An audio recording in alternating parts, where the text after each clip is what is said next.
Black music, part 2. Today we start with the topic that have irked me for a long time, and finally we can set the record straight. Even more than 100 years later, Sub-Sahara is silent. All the talent seems dormant, when in reality it should have manifested itself long time ago. This is so strange. Hello friends, so glad you have tuned in. Appears there was lots of upcoming groups, bands and singles of great black artists that have jumped on this white bandwagon of entertainment.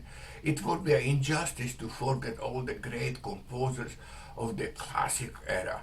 Operas, ballet, plays were a tremendous cultural epoch going back to the 18th century.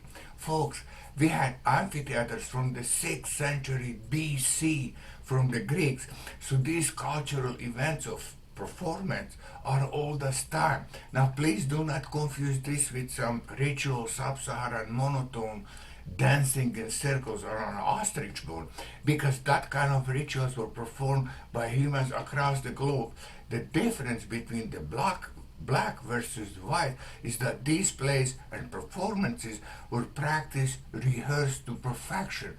Buildings were erected so the sound travels and the plays could leave a deep impression, emotion, or mood, which is a completely absent from any sub-Saharan ritual performance.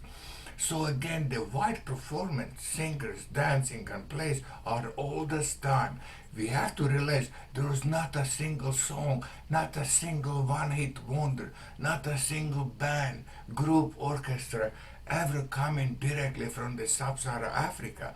So it appears as if all the great so-called black music only exists in a very close vicinity of the whites, where there are white people from New Zealand, Australia, Europe, Canada, America, South Africa.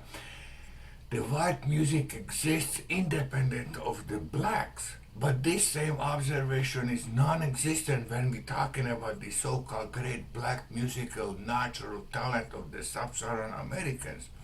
Appears this is just a propaganda myth. Sure, it's worth to rethink this so-called great black singing and dancing mythology talent. In other words, appears there are no great black music without the presence of the whites. Thank you and see you all later. Ashe.